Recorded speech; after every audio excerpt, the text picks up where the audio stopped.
इस science fiction कहानी की शुरुआत होती है ये बताते हुए कि हमारा ब्रह्मांड कितना बड़ा है। यहाँ पर अनलिमिटेड स्टार्स के साथ कई सारे अजीब तरीके के प्लैनेट्स भी मौजूद थे और कई सारे प्लैनेट्स पर तो हम इंसानों जैसे ही अजीब तरीके के जानवर भी रहा करते थे। इन्हीं सारे सोलर सिस्टम में से एक सोलर सिस्टम दिखाया जाता है जहाँ पर एक ऐसा प्लैनेट था जो पूरी तरीके से पृथ्वी की तरह दिख रहा होता है। इस प्लैनेट का नाम सोलारिस था। पृथ्वी पर जिस तरीके की हवा और एनवायरनमेंट होता है ये प्लैनेट उसका सेम टू सेम कॉपी था। सोलारिस प्लैनेट पर भी कुछ इंसान रहते हैं लेकिन वो पृथ्वी पर रहने वाले इंसानों से काफी ज्यादा एडवांस थे। उन्होंने समय से पहले बहुत ही ज्यादा तरक्की कर ली होती है टेक्नोलॉजी के मामले में। सोलारिस प्लैनेट वाले के सारे रिसर्चर्स अलग अलग प्लैनेट्स को ढूंढते रहते और उनकी डिस्कवरी करते रहते। ताज्जुब की बात ये होती है कि उन्हें अभी तक पृथ्वी के बारे में पता ही नहीं चला था कि वहां पर भी उनके जैसे इंसान रहते हैं। यानी कि जिस तरीके से पृथ्वी के इंसान चारों तरफ किसी लिविंग थिंग्स को ढूंढ रहे हैं अलग अलग प्लैनेट्स पर, उसी तरीके से दूसरे सौर मंडल वाले भी इंसान उन्हें ढूंढ रहे हैं। यानी कि ये बात तो कंफर्म हो चुकी है कि बाकी प्लैनेट्स पर भी इंसानों से अलग टाइप के जीव रहते होंगे। अब हमें सोलारिस प्लैनेट पर ही माइक नाम का एक आदमी दिखाया जाता है जो अपनी वाइफ और बेटी के साथ नदी के किनारे आया था। माइक अपनी फैमिली से बहुत ज्यादा प्यार करता है और उनके लिए कुछ भी कर सकता था। हालांकि माइक की जिंदगी बहुत ही अच्छे से चल रही होती है लेकिन उसकी बेटी को एक बहुत ही खतरनाक बीमारी थी। इस बीमारी का इलाज कराने के लिए माइक को काफी सारे पैसे लगेंगे जो उसके पास अभी थे नहीं। लेकिन कुछ ही समय पहले माइल्स को एक बहुत ही बड़ी स्पेस मिशन में जाने का ऑफर आया था, पर ये स्पेस मिशन बहुत ही ज्यादा जानलेवा होने वाला था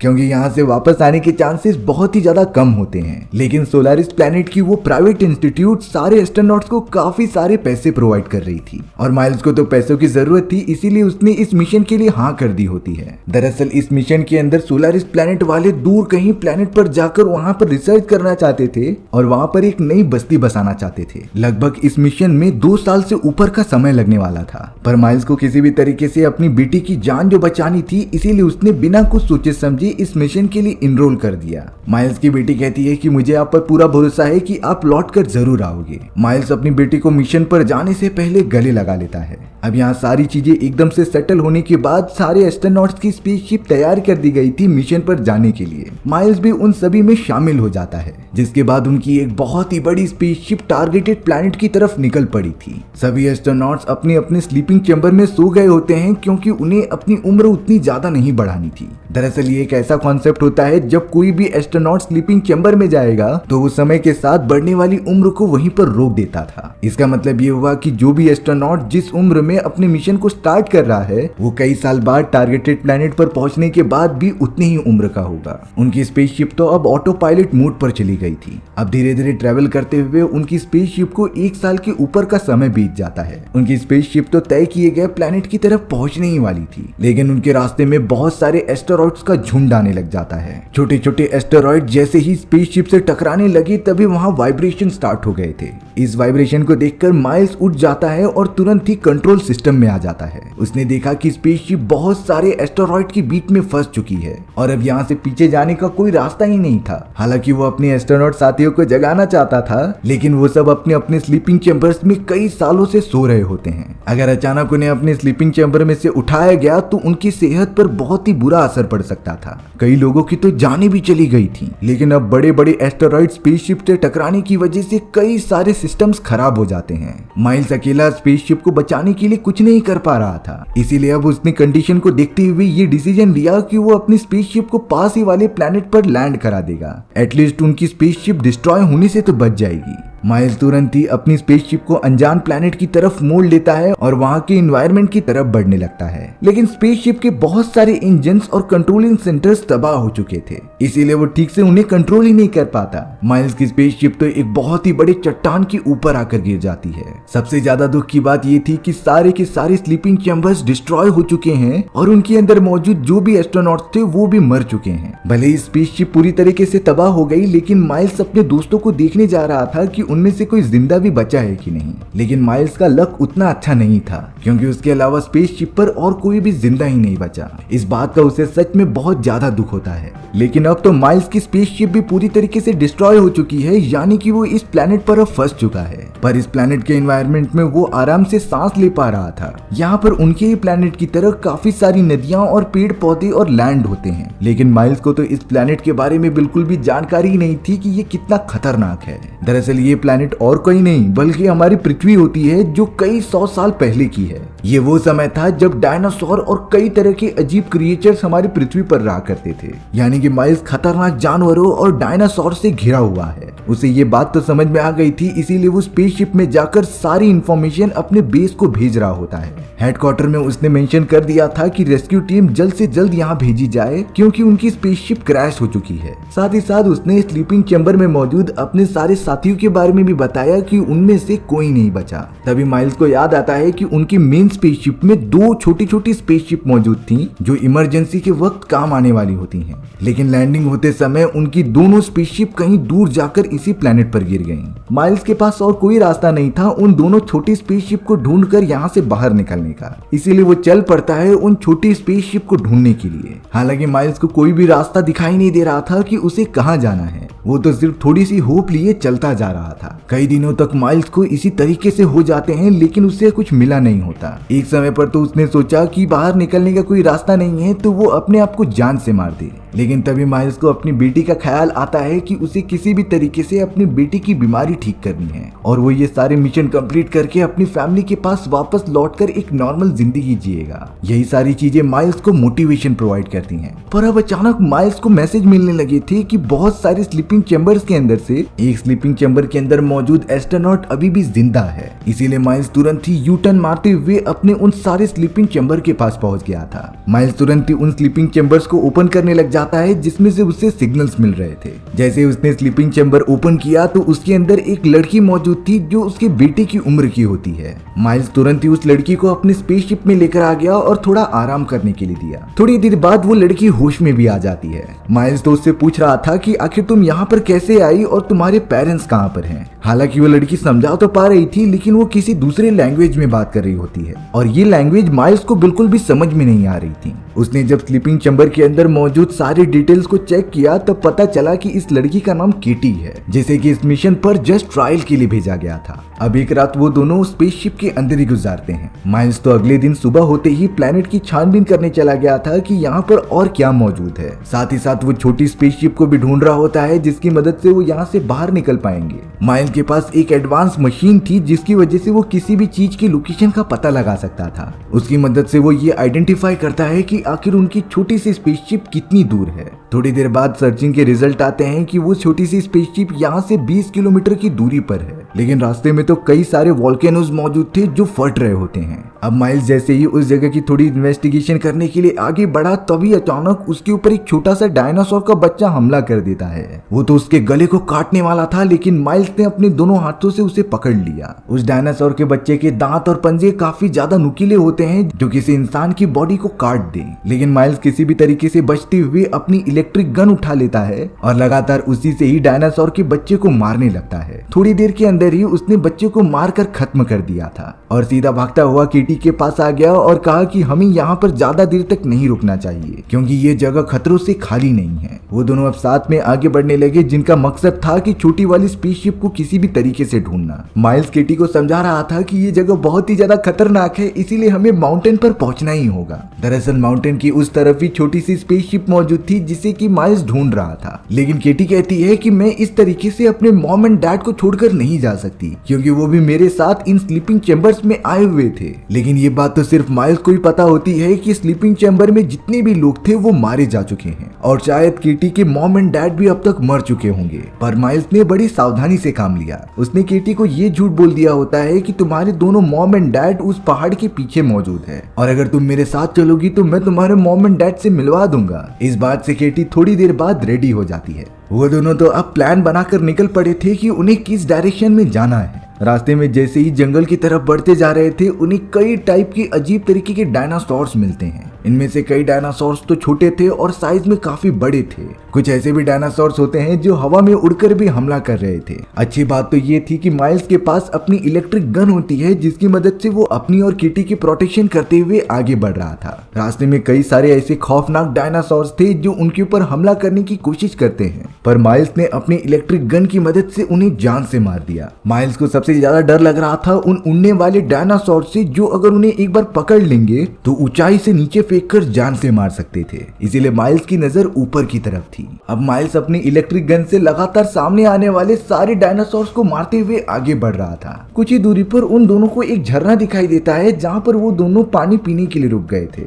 अब यहाँ माइल्स को पता करना था कि आखिर उसकी स्पेसशिप कितनी दूरी पर है, इसीलिए वो एक पेड़ के ऊपर चढ़ गया जहाँ पर उसे अच्छे से सिग्नल मिल जाएंगे। वो अपनी एडवांस मशीन की मदद से चेक करने लगा कि आखिर स्पेसशिप किस डायरेक्शन में है और कितनी दूरी पर है। पर तभी अचानक उस पेड़ की टहनी टूट गई और वो डायरेक्टली नीचे आकर गिर गया। इतनी ऊंचाई से गिरने के कारण माइल्स के हाथ पर बहुत ही ज्यादा चोट लग जाती है। वो तो अब ठीक से गन भी नहीं उठा पा रहा था। पर ये सारी आवाजें सुनकर कई सारे डायनासोर्स वहां पर आ जाते हैं। माइल्स किटी को अपने पीछे रहने के लिए कह रहा था और इलेक्ट्रिक गन किसी भी तरीके से उठाकर उनके ऊपर फायर कर रहा था। अच्छी बात तो ये होती है कि माइल्स के पास छोटे छोटे बॉम्ब्स भी मौजूद थे, जिसे कि वो डायनासोर्स के ऊपर मारकर फोड़ दे रहा था। एक के बाद एक डायनासोर्स आते ही जाते और माइल्स उन्हें इलेक्ट्रिक गन की मदद से खत्म करते जाता। यही सारी चीजें देखकर किटी बहुत ही ज्यादा डर गई और वो एक कोने में चली गई होती है। उसे लग रहा था कि पेड़ के पीछे छुपना बहुत ही ज्यादा सेफ होगा, क्योंकि उसके ठीक पीछे उड़ने वाले डायनासोर्स का पूरा झुंड होता है। किटी को भी ये थोड़ी देर बाद रियलाइज हुआ, इसीलिए वो धीरे धीरे दूसरी तरफ जाने लगी। पर उसका लक शायद बहुत ही ज्यादा खराब होता है, क्योंकि अब उसके सामने दो लिजर्ड डायनासोर्स आ गए थे जो केटी को खाने के लिए आगे बढ़ रहे होते हैं। लेकिन जैसे ही केटी पर हमला होने आया, माइल्स उन डायनासोर्स को जान से मार देता है। पर अब उनमें से एक डायनासोर तो केटी के कपड़ों को पकड़कर उसे दूर लेकर जा रहा था। माइल्स इस तरीके से केटी को मरने तो नहीं दे सकता, इसीलिए वो तुरंत ही अपनी इलेक्ट्रिक गन की मदद से लगातार डायनासोर पर फायर करने लगा, जिससे कि वो डायनासोर डर कर वहां से भाग जाता है। केटी भी इन सारी चीजों से बहुत ही ज्यादा घबरा गई थी और वहां से न जाने के लिए कहती है। लेकिन माइल्स केटी को समझा रहा था कि हम ज्यादा देर तक एक जगह पर नहीं रुक सकते, क्योंकि ये जगह बहुत ही ज्यादा खतरनाक और डायनासोर से भरी हुई है। दरअसल माइल्स को केटी के अंदर अपनी बेटी नजर आ रही थी, इसीलिए वो उसकी प्रोटेक्शन भी कर रहा होता है। माइल्स ने तो केटी को अपने कंधे पर सुला लिया और लगातार आगे बढ़ने लगा। अब कई घंटे बीतने के बाद वहां रात हो जाती है, इसीलिए माइल्स केटी को लेकर एक गुफा के अंदर आ गया जहां पर वो अपनी एक रात गुजार सकते थे।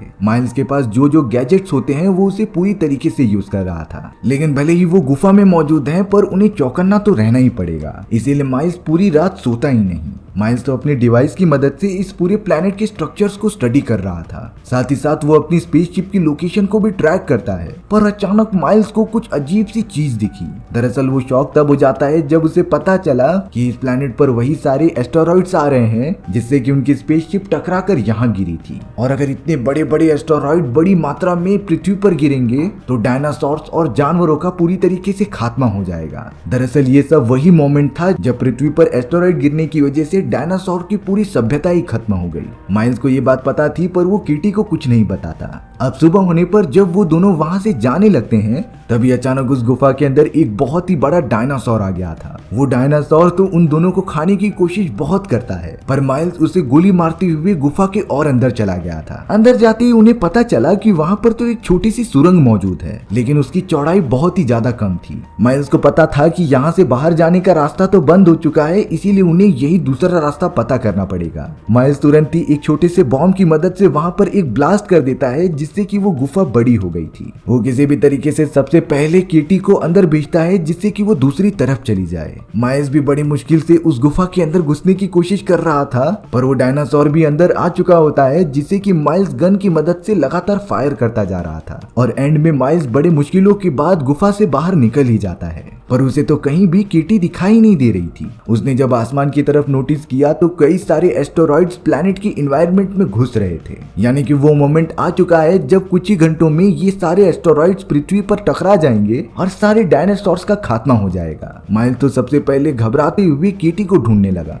माइल्स समझ चुका था कि उन्हें जल्द से जल्द इस प्लैनेट से निकलना पड़ेगा, नहीं तो सारी चीजें डिस्ट्रॉय हो जाएंगी। वो लगातार अपने डिवाइस को देखते हुए वहां से भागने लगा और किटी को सर्च करने लगा, पर अचानक वो जंगल के एक बहुत ही बड़ी दलदल के अंदर गिर जाता है। वो चाहे जितनी भी कोशिश कर ले पर वो उसके अंदर धंसता ही जा रहा था। माइल्स तो किटी को भी आवाज लगाता है, लेकिन वो वहां पर मौजूद नहीं होती और अब उसके पास बचने का कोई और रास्ता था ही नहीं। माइल्स ने भी अंत में आकर अपनी सारी होप्स छोड़ दी होती हैं जीने की, क्योंकि उसे पता है कि दलदल से बचना अकेले इम्पॉसिबल है। लेकिन अगले मोमेंट में वहाँ किटी आ जाती है और उसने पेड़ की एक टहनी को उसकी तरफ फेंक दिया था। माइल्स किसी भी तरीके से उस टहनी को पकड़कर बाहर आता है और तुरंत ही किटी को गले लगा लेता है। वो तो किटी को अपनी बेटी की तरह समझ रहा था और उससे बहुत ही ज्यादा शुक्रिया कहता है क्योंकि ये उसके लिए एक नई जिंदगी है। माइल्स ने किटी को समझा दिया था कि हमें प्लेनेट से निकलना पड़ेगा, नहीं तो एस्टेरॉइड्स इसे पूरी तरीके से डिस्ट्रॉय कर देंगे। इसीलिए अब वो दोनों मिलकर पहाड़ी की तरफ जाने लगते हैं जहाँ पर वो स्पेसशिप मौजूद थी। कुछ ही देर के अंदर वो पहाड़ की चोटी पर पहुंच जाते हैं जहाँ स्पेसशिप थी। अच्छी बात ये होती है कि स्पेसशिप को ज्यादा डैमेज नहीं हुआ होता और वो उड़ने के लिए रेडी थी। माइल्स भी किटी के साथ अंदर जाकर वहाँ के सारे सिस्टम को एक्टिवेट करने में बिजी हो जाता है, बट ये सारी चीजें उन्हें अब काफी जल्दी करनी पड़ेंगी। लेकिन अब किटी तो अपने मॉम एंड डैड को ढूंढने लग जाती है क्योंकि माइल्स ने उससे कहा था कि वो दोनों माउंटेन की चोटी पर ही होंगे। पर थोड़ी देर में किटी को अंदाजा हो गया था कि सारे स्लीपिंग पॉड्स एकदम से डिस्ट्रॉय हो चुके हैं, यानी कि उसके मॉम एंड डैड भी अब नहीं रहे। किटी माइल्स पर काफी गुस्सा होती है कि उसने झूठ क्यों कहा, पर माइल्स के पास और कोई भी ऑप्शन नहीं था। अगर वो ऐसा ना करता तो किटी की भी जान नहीं बच पाती। लेकिन माइल्स किटी को समझा रहा था कि मैंने ये सारी चीजें सिर्फ और सिर्फ तुम्हारे प्रोटेक्शन के लिए की होती हैं और अब हमें किसी भी तरीके से प्लैनेट से निकलना होगा। हालांकि किटी अब माइल्स के ऊपर भरोसा नहीं कर रही थी, इसीलिए माइल्स ने किटी को अपनी डॉटर की फोटो दिखाई जो बहुत ही ज्यादा बीमार है। उसने बताया कि मैं अपनी बेटी से बहुत ज्यादा प्यार करता हूँ और इस मिशन को कंप्लीट करके मैं उसका इलाज भी कराना चाहता हूँ, लेकिन अगर मैं समय से पहले वहाँ नहीं पहुंचा तो मैं अपनी बेटी को नहीं बचा पाऊंगा। माइल्स ने ये भी कन्फेस कर दिया कि मैं तुम में अपनी बेटी देखता हूँ, इसीलिए मुझे तुम्हारी फिक्र है। ये सारी बातें सुनने के बाद किटी काफी ज्यादा इमोशनल हो जाती है और माइल्स को गले लगा लेती है। वो भी अब रेडी हो गई थी इस प्लेनेट से बाहर निकलने के लिए, लेकिन अब धीरे धीरे कई सारे एस्टेरॉइड वहाँ आकर गिरने लगे थे। माइल्स और किटी तो जल्द से जल्द अपने स्पेसशिप में चले जाते हैं जो कि एक्टिवेट करने में बिजी हो गए थे, लेकिन सिर्फ एस्टेरॉइड का हमला ही काफी नहीं था। वहाँ पर अब दो खतरनाक डायनासोर भी आ चुके थे जिन्होंने उन दोनों को देख लिया था। वो डायनासोर स्पेसशिप को काफी ज्यादा डैमेज पहुंचा रहे होते हैं। माइल्स को पता था कि जब तक वो इस प्लेनेट पर रहेंगे तब तक उन्हें खतरा रहेगा। माइल्स को पता था कि जब तक वो इस प्लेनेट पर फंसे रहेंगे उनकी जान को खतरा रहेगा और ये सारे डायनासोर्स इतनी आसानी से उन्हें जाने नहीं देने वाले। इसीलिए माइल्स उन डायनासोर्स का ध्यान भटकाने के लिए स्पेसशिप से बाहर निकलकर काफी दूर भागने लगता है। उसने तो इलेक्ट्रिक गन की मदद से डायनासोर्स पर हमला भी करना स्टार्ट कर दिया, जिससे कि एक बड़ा सा टी-रेक्स स्पेसशिप को छोड़कर माइल्स के पीछे आ जाता है। माइल्स ने अपनी पूरी गन चार्ज करके एक बहुत ही तेज फायर किया उस डायनासोर की बॉडी पर, जिससे कि वो वहीं पर मर जाता है। लेकिन अभी भी एक डायनासोर बाकी था। बुरी बात तो ये होती है कि माइल्स की गन अब ठीक से चार्ज नहीं हो रही थी, यानी कि वो अब फायर बिल्कुल भी नहीं कर सकता था। वो बड़ा सा डायनासोर तो माइल्स की तरफ बढ़ता जा रहा था उसे खाने के लिए। माइल्स ने भी सोच लिया कि अब वो नहीं बच पाएगा, इसीलिए वो अपनी कोशिश भी नहीं करता। पर जैसे ही वो डायनासोर माइल्स को खाने जाता तभी किटी को बहुत ही अच्छा आइडिया आता है और वो स्पेसशिप में मौजूद एक वीडियो को प्ले कर देती है। ये वीडियो तो माइल्स की बेटी की थी, जिसे देखकर डायनासोर डिस्ट्रैक्ट हो जाते हैं। इस मौके का फायदा उठाकर माइल्स वहां से तुरंत ही भागने लगा था स्पेसशिप की तरफ, पर डायनासोर की सूंघने की ताकत बहुत ही ज्यादा तेज होती है, इसीलिए उसका ध्यान वीडियो से हटकर रियल वाले माइल्स के ऊपर आ गया। वो तो अब सारी चीजें डिस्ट्रॉय करते हुए माइल्स की तरफ बढ़ता है उसे पूरा खाने के लिए। अब तो चारों तरफ काफी बड़े बड़े एस्टेरॉइड्स गिरना चालू हो गए थे। इस प्लैनेट पर जितने भी बड़े बड़े माउंटेन्स होते हैं वो भी अब काफी सक्रिय होकर बाहर फूट रहे होते हैं, यानी कि चारों तरफ एकदम से तबाही होना स्टार्ट हो गई थी। माइल्स तो लगातार अपनी जान बचाकर दूसरी तरफ जा रहा था, लेकिन एक डायनासोर उसका अभी भी पीछा कर रहा होता है। तभी माइल्स को आइडिया आया कि वो डायनासोर को उस जलते हुए लावा के पास लेकर जाएगा जहाँ पर माउंटेन्स लगातार फट रहे हैं। इसीलिए वो तुरंत ही भागकर एक माउंटेन के पास आ जाता है जिसके अंदर से समय समय पर एसिड और लावा निकल रहे थे। माइल्स ने तो बड़ी चालाकी से डायनासोर को माउंटेन के ऊपर ला दिया, जिससे कि अंदर से बहुत ही गर्म लावा बाहर निकलता है। माइल्स को लग रहा था कि अब वो डायनासोर मारा जाएगा, लेकिन डायनासोर की चमड़ी इतनी ज्यादा स्ट्रांग होती है कि उसे ज्यादा कुछ फर्क नहीं पड़ता और अब वो माइल्स के करीब भागकर उसे खाने की कोशिश करने लगा था। माइल्स के पास तो गन भी नहीं मौजूद थी जिससे कि वो अपनी प्रोटेक्शन कर सके, यानी कि अब उसने अपनी मौत एक्सेप्ट कर ली होती है। वो बड़ा सा डायनासोर भी माइल्स को देखते हुए आगे बढ़ रहा था क्योंकि अब वो पहले से काफी गुस्सा हो चुका होता है। पर जैसे ही वो हमला करने जाता वहां पर किटी आ जाती है, जिसने की एक नुकीली लकड़ी की मदद से डायनासोर के आंख में हमला कर दिया। ये हमला इतना ज्यादा तेज होता है कि डायनासोर को बहुत ही ज्यादा पेन हो रहा था और अब वो कुछ देख भी नहीं पाता। केटी तो तुरंत ही नीचे आकर गिर जाती है और माइल्स के पास पहुंचती है, लेकिन अब उस डायनासोर को कुछ दिखाई न देने के कारण वो चलते हुए एक बड़े से माउंटेन के ऊपर आ चुका था। ये छोटा सा माउंटेन बाकी माउंटेन से काफी ज्यादा एसिडिक और लावा से भरा हुआ होता है। थोड़ी ही देर के अंदर अंदर वो माउंटेन फट गया और उसके अंदर से निकलने वाले सारे एसिडिक मटेरियल उस डायनासोर के बॉडी पर गिर जाते हैं और इस बार वो डायनासोर की बॉडी पूरी तरीके से डिटोरिएट हो गई और वो तुरंत ही मर गया। प्लेनेट पर लगातार एस्टेरॉइड गिरने की वजह से चारों तरफ तबाही मची थी, इसीलिए माइल्स केटी को लेकर तुरंत ही अपनी स्पेसशिप में आ गया और अपने प्लेनेट तक जाने का डेस्टिनेशन सेट कर दिया। उसने जल्द से जल्द स्पेसशिप के सारे सिस्टम्स ऑन कर दिए थे। थोड़ी देर में उनकी स्पेसशिप चालू हो जाती है और आसमान की तरफ बढ़ने लगती है। माइल्स और केटी अपनी पूरी जिंदगी में ये नजारा नहीं भूल पाएंगे क्योंकि इतने सारे एस्टेरॉइड लगातार एक प्लेनेट के ऊपर गिरते जा रहे हैं। हालांकि कई एस्टेरॉइड उनकी स्पेसशिप से भी टकरा रहे थे, लेकिन माइल्स ने तो अपनी स्पेसशिप की डायरेक्शन दूसरी तरफ कर ली होती है जिससे कि वो सब बच गए। वो दोनों तो प्लेनेट से अब काफी ज्यादा दूर चले जाते हैं। माइल्स को तो बहुत ज्यादा खुशी हो रही थी कि वो किसी भी तरीके से अब अपनी बेटी के पास पहुंच जाएगा। भले ही केटी के मॉम एंड डैड अब नहीं रहे, लेकिन उसे माइल्स के रूप में अपना एक नया पेरेंट्स मिल चुका था जो उसकी बहुत अच्छी तरीके से केयर करता है। दोनों ने अपनी लाइफ में बहुत सारी चीजें खोई, लेकिन एंड में सब कुछ ठीक हो गया और हमारी कहानी भी यहीं खत्म हो जाती है। सो व्यूअर्स, आपको ये स्टोरी कैसी लगी कमेंट सेक्शन में बताना भूलना मत। और अगर आपको मेरा एक्सप्लेनेशन 1% भी अच्छा लगा होगा ना तो वीडियो को लाइक एंड चैनल को सब्सक्राइब जरूर कर देना। मिलते हैं इसी तरीके की मजेदार वीडियोस में, तब तक के लिए बाय बाय।